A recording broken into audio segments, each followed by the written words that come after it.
and spent most of our summers in the BC interior. Yeah. So it feels not unfamiliar. Yeah.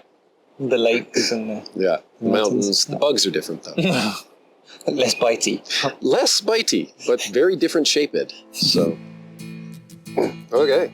It's already recording, so Well, I'll put hey, you up. no, that's awesome, because I always like a little bit of pre-banter anyways. Yeah. That's how I always build the episode.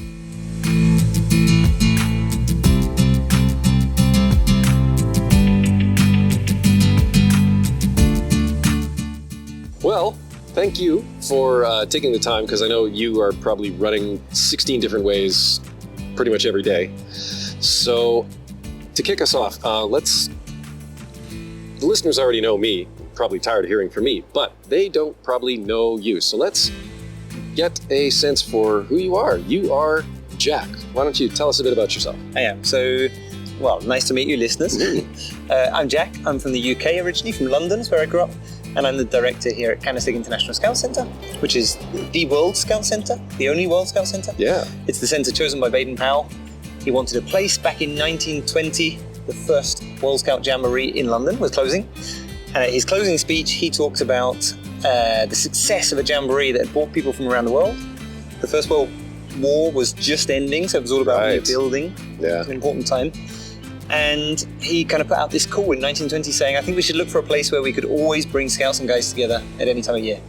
And that's what became the World Scout Centre. And since 2019, I've been the director here. Brilliant. Okay, I was going to ask how long you'd been in the seat. And like, what's your scouting history? You know, just to fill in that little. So I guess I come from a bit of a scouting family. Like my granddad was also a scout leader, and my mum had been in the guides, and but not super heavy. I joined when I was 6. My parents sent me along to Beavers, and I stayed involved all the way through my teenage years, which I think is the most difficult bit. I think a lot of people stay in the younger, 6 through to 12 age. Yeah, Cub Scouts. Yeah, right. There's lots of cool things, climbing and hiking and, archery and that sort of thing. But then in teenage times, a lot of people drop out. And I was very lucky to have a very, very good group who were very active and outdoorsy. Nice. And so they would take us off canoeing on the weekends or climbing the mountains up in the Peak District in the middle of the country. And that definitely kept me engaged. And then they brought me out to Kandersteg when I was 17 on an international trip. It was maybe 20 of us. And that was where I first got to see the centre and was kind of first big international experience. Nice. Well, and it's kind of fitting that the train's going by, because that is part of the history of the chalet. As I understand, talking to and hearing from some of the staff here, the chalet was found in like 1922 by von Bonn. Mm-hmm. Sorry, I'm not going to attempt his whole name. Walter von Bonstetten. There you go. Chief Scout of Switzerland at the time, yeah. Yeah, and it was evidently like an abandoned workers' dormitory for the train tunnel just up the way here. It had been abandoned for 8 years. It's the roof had caved in, windows were smashed when they found it, so it wasn't quite what it is today. But yeah, basically everything around the village of Kandersteg, and especially the Scout Centre, is linked in some way to the Lochberg Tunnel. It's about 16 miles long, goes through the Alps, one of the major passes through the Alps, over 100 years old, and the campsite is all built on the rock that was dug out. Wow. So if you try to pitch a tent and you try to put your peg into the ground, you'll feel that there's a lot of rock right underneath. I did notice that. But all of the buildings somehow have been connected. Even where we are now is the Kander Lodge, the most modern building, was added in 2009. Okay. And in 2009, they'd finished building a second tunnel through the mountains called the Lower Base Tunnel. It's a bit longer, a bit faster. Nowadays, there's so many more cars, so it increases capacity and freight. And this building was the offices from that tunnel. And so when that tunnel was finished being built, the office was finished, someone from the local town council made this suggestion of, maybe the Scout Centre could use the building. It was dismantled about 10 miles away from here, brought up to here, rebuilt and adjusted to be into the Kander Lodge, which nowadays has 44 guest beds, has a big hall, big kitchen, laundry, more showers, and some staff accommodation. Nice. Well, that is a heck of an add to the site, because, I mean, the chalet is wonderful, but I can see where it would get a little bit limited on accommodations as well. And then also there's the Sonnenblick. Sonnenblick, exactly, yeah. So the capacity's added over time. So when the centre was first found, you're right, it was just the what we now call the old chalet. Right. So the Kander Lodge was added in 2009. The Sun Blick always existed there, but it wasn't our building. It was another accommodation or workers' building from the tunnel. Oh, okay. It only came to us in 2011, I believe it was, 2009, 2011, when someone very generously, it came up for sale, and someone very generously bought it and donated it to the KISC. So until then, we had been using it. It was a group house. We sometimes rented it out for busy events. Right. And the new chalet was added 30 years ago in the 90s. And that really changed the whole dynamic of the centre, because up until then, there was very limited staff accommodation, and we barely did catering for guests. And when the new chalet was added, there was a big laundry was built, a big workshop, but the dining room, which seats 120 people, was the huge change, that we could from then on do big commercial catering for scout groups. Okay, so the new chalet is on that side then. Everything on the right-hand side, exactly. And there's staff accommodation on the top, so we can now sleep about 40 staff living there as well. Oh, perfect. And so, and about how many staff are there, like, I mean, in a given season? Because I know that the pinkies kind of rotate out on a 3-month cycle usually. Exactly. So we have 4 seasons: spring, winter, autumn, and summer. At any point, you'll never find less than about 40 volunteers, 40 pinkies. Okay. That's made up of short-term staff who come for 3 months, one of those 4 seasons, and long-term staff who typically come for anything between 4 months up to 3 years. Long-term staff have a specific role, so they might be in maintenance or in the kitchen or in the laundry. Right. The short-term staff rotate round. They're the face of the centre, so they'll be serving the food, guiding the activities, running the campfires, doing things like that. And at the busiest peak in a normal year, we'll have just over 100 volunteers in the middle of summer, basically end of July, beginning of August. So like right now? Particularly over August 1st, which is the Swiss National Day and the World Scarf Day. But for this year, for this event, Kander100, we're running a lot more program than ever before. We're doing many other cool things, catering for many more people. So there's a staff team of nearly 220 volunteers from 50 countries. That is a big number. I actually didn't know what the whole scale of it was, so that's... all united by one thing, which is their Scout promise and their desire to come and host the centre. Yeah. I talk to people about, it's not my centre, it is the World Scout Centre. It belongs to the Scouts. And if you come and volunteer, whether it's for a couple of days, a year, a month, it's your centre to host to anyone who comes through, to show off, to keep clean, to look after, to maintain, and to welcome Scouts to come and experience. Well, and that has certainly been the experience over the last 12-ish days. Of course, we're here in the context of Kander100, the actual jamboree at the permanent mini jamboree to celebrate 100 years thereof. And I mean, I can't even imagine, how much coordination and planning that took to pull off. To welcome 62 countries, 1,600 people, and the occasional train full of cars. Yeah, I mean, it's more or less been 4 years. When I started, the committee had just identified some priorities for the centenary year. Okay. So we said, of course, it's going to be a lot of fun, but we should do some bigger stuff. And we said we should get more people engaged than ever before from more countries. We should try and build closer working relationships with WASM, the World Organization, but also all the NSOs. We should try and get more members involved, because we're actually an independent organisation with a committee, and ultimately the highest body is all our members. Right. So we're aiming to have 750 members by the end of the year. Ah. And we do a load of fundraising. So 4 years ago, we had those goals, but nothing had been detailed out from there. And I have from 4 years ago the first spreadsheets that kind of identified what we might be working on when. And of course, 2 years of a pandemic didn't help. We had to reduce down our staff team to 25 people at one point. There was genuine concerns to try and stay afloat, not to lose all our savings or any money we had. Right. So that put things on hold a bit. So it's kind of been 1.5 years of really intense preparations for all the events. There's 7 events actually taking part this year, as Kander100 is the highlight of it. But we managed to do something new which we'd never done before, which was work with remote volunteers. So we had a team of about 50 volunteers around the world working from home, wherever they are in the world. Right. Joining in calls, planning bits of program, helping identify how we might do service projects, taking bookings even for the event, dealing with correspondence and questions. And those volunteers were as much what made the event come together as the ones who were here on site.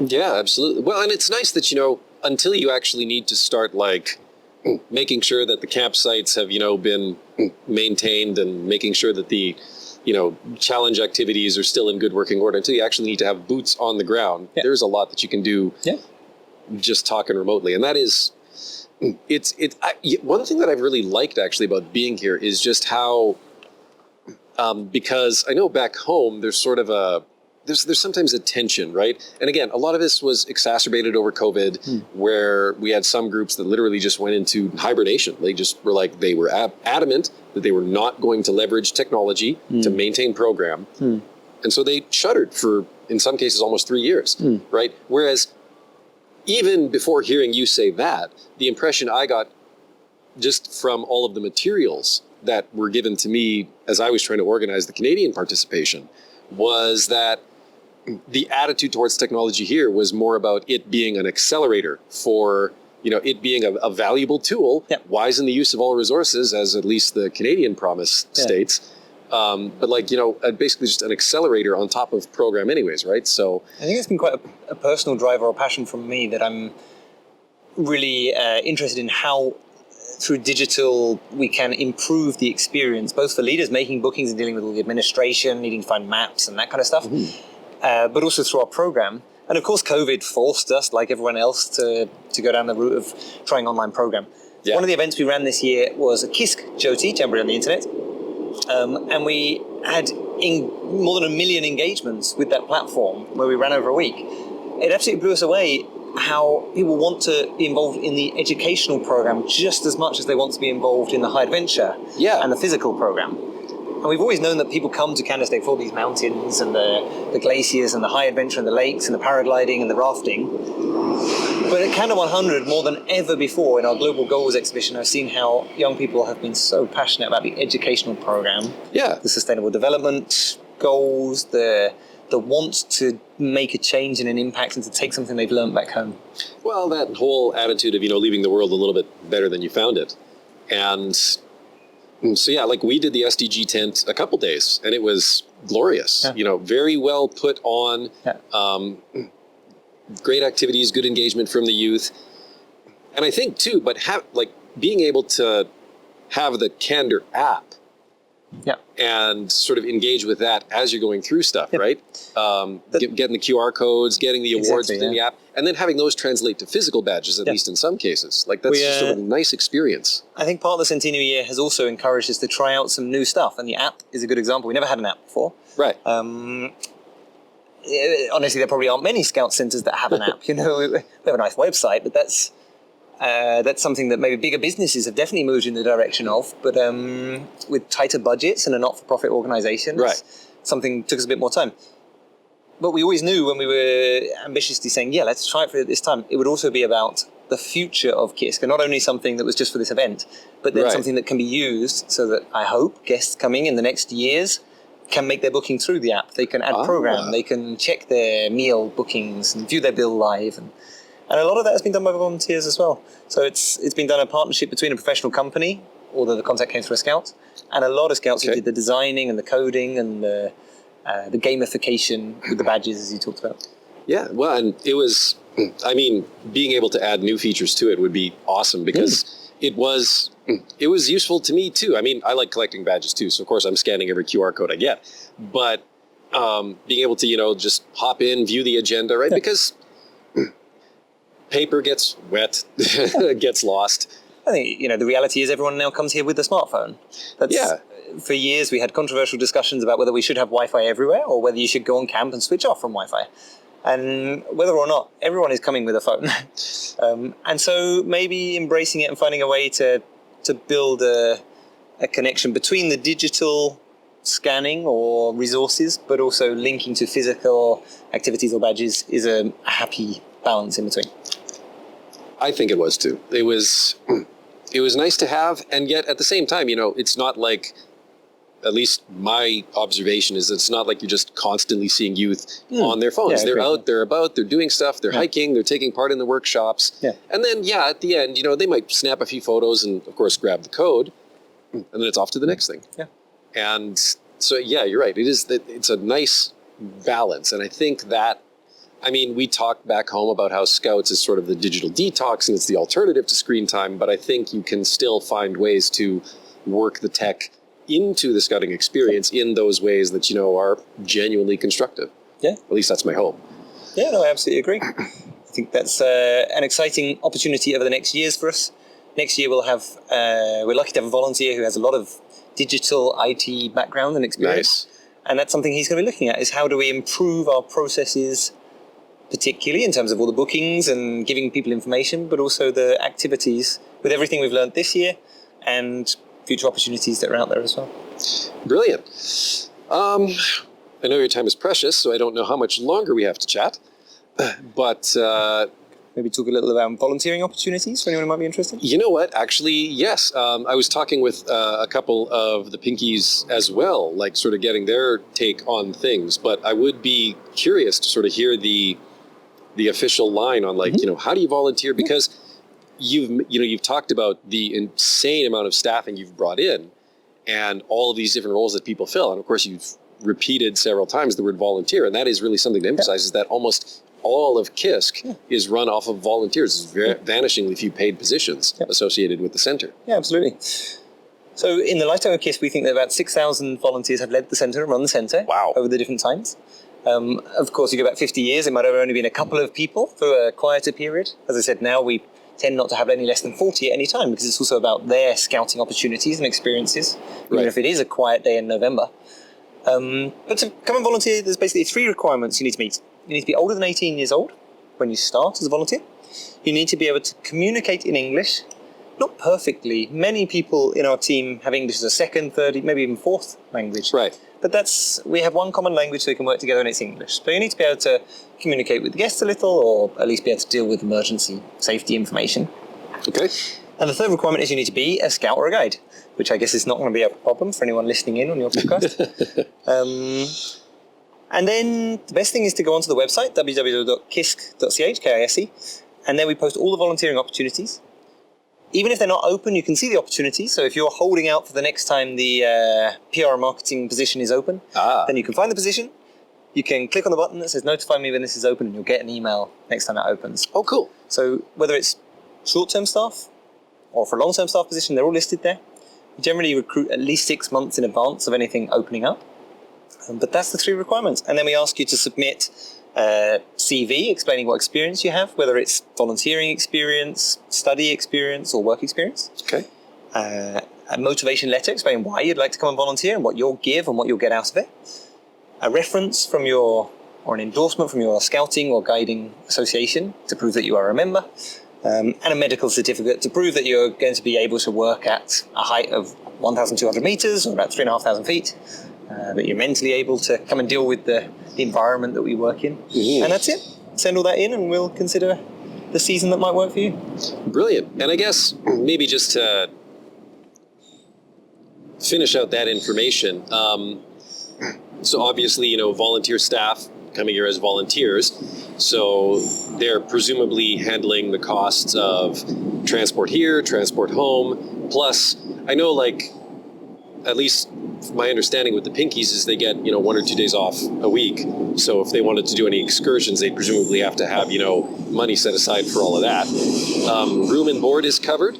It is, yeah. And then some health coverage, I think, exists for, like, accidents. Yeah, it depends a little bit on the role. Food and board is always covered, and it's different accommodation depending if you're here for a short term or a long term. Right. There are things like ski passes available, there's cable car passes, there's climbing equipment, so there's lots of activity equipment that you can borrow, from snowshoes through to abseiling equipment. Then there's toiletries and towels and bedding and uniform and all that kind of laundry stuff. Of course. And then depending on the position, some positions come with the pocket money, and the short-term staff positions don't come with the pocket money. Right. For short-term staff, depending which country you come from, we offer financial support for travel. It depends a little on how WASM categorise your country. So they use an ABCD scheme. And depending where your country falls is how we set our solidarity support. But that's a fund that we've built up over time that's there to support volunteers with their travel costs. But we also always encourage volunteers to either maybe do a bit of fundraising, maybe speak to their association if they can help out, support travel costs. And then, it's generally 2 days off per week. If you're here for a longer period than 6 months, you get some extra days for holidays, so you can get off and explore Switzerland and spend some time out enjoying the mountains. But ultimately, we're also offering a lot of training. There's a lot of opportunities to grow and learn and develop, either through professional training courses or on the job, in the chance to lead and manage people and be guided by people with other experience. I mean, being able to, like, lead hikes, for example, day after day. Like that's huge, especially, if you want to then go home and like translate that into, say, an outdoor Absolutely, education pursuit or something like and that. try and support people when they finish at their time at KISC in translating that into a CV that's then understood wherever they're trying to go. So whether they're going into a more commercial background or the not-for-profit sector or into university, to help them explain what exactly it is they've learned and achieved and done. It's often incredible things and can be underestimated, but the reality of having planned an event for 1,000 people, or led a staff team of 10 people in the kitchen cooking for 500 people, or guided a hike and dealt with an emergency 5 miles away from anyone else. Those things are all the skills that people are learning here, and we're trying to help them talk about when they go on from KISC as well into future opportunities. Absolutely. Well, I didn't really have, too many other questions beyond that. This was really, an opportunity for you to promote the center. Mm-hmm. So I guess maybe on that, you talked about like becoming a member of the center, and like that gets you onto the voting council and all the rest of that. And I saw the pricing over in the gift shop over there, but I don't have it committed to memory. So I'm assuming though that's done through the website as well, or it can it's all done through the website. So by becoming a member, the biggest thing is you're supporting the centre. Of course, your membership fee each year, which ranges from 25 francs up to 50 francs as an individual. 25 is for a youth member, or for an association, 200 francs. Scout groups can also become a member. You're supporting the centre. Your money is going towards supporting projects like the Solidarity Funds, towards making the centre more accessible, running programme for groups that can't afford it. But there are some benefits you get as well. So you're right, you get to vote and be involved in the strategic decisions of the World Scout Centre, deciding the direction that it's going to go in the future. There's special merchandise that you can purchase, members' merchandise. It's a very fetching knicker. You get a free overnight every year at the centre, and that alone would be 20 francs out of that cost. Right. So, we want you to come and stay and to see the centre and be here with us. But as I say, it's about a way of supporting the centre. You get a lot of newsletters, updates, you get invited for special members' events and weekends.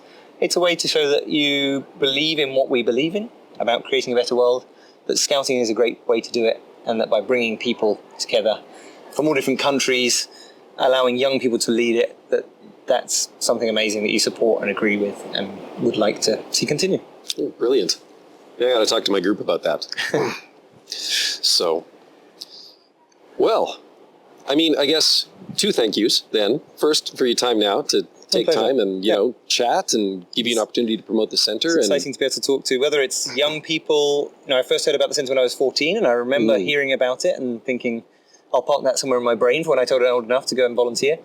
Whether it's talking to leaders who are a little nervous about organising a big international trip for the first time, but are excited by the idea of coming somewhere that has such an amazing atmosphere at any time of year. We're there to support no matter who. If it's a group that we can help with a bit of advice and help them planning their trip. We also have an ambassador for Canada, can be found on the website under the Contact Us section. Awesome. Who can offer specific advice on travelling from Canada, currencies, good programme, that kind of thing. Or if it's inquiries, then just get in touch with our happy, friendly team of pinkies who can support you with any questions, whether it's about coming as a family, a scout group, an individual, or a staff.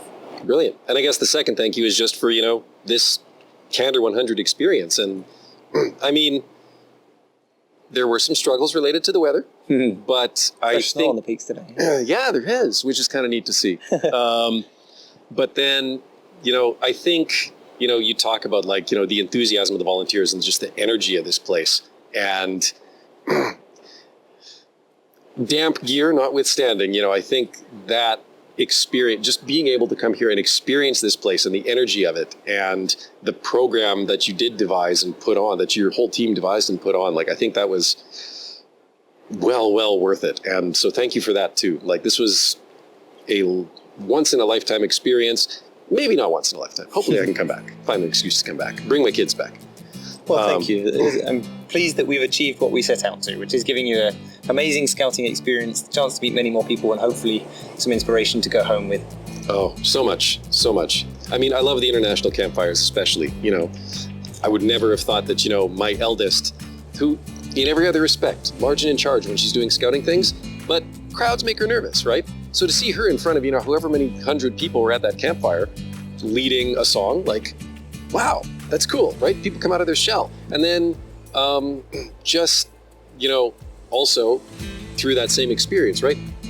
I'm stealing that campfire, so I'm taking that one home, In 25 years of scouting experience around the world for me, the weekly international campfire at KISC is the best scouting thing you can do in the world. Oh. Compared to anything else, having 1,000 people there from all those countries sharing their songs, it goes on for hours because everyone's just enjoying it so much. It's the best thing you can do. It was a highlight, definitely. Well, brilliant. Thank you. Thank you for your time. Yeah, thank you very much. It's been really nice to talk about it with you. Yeah, for sure.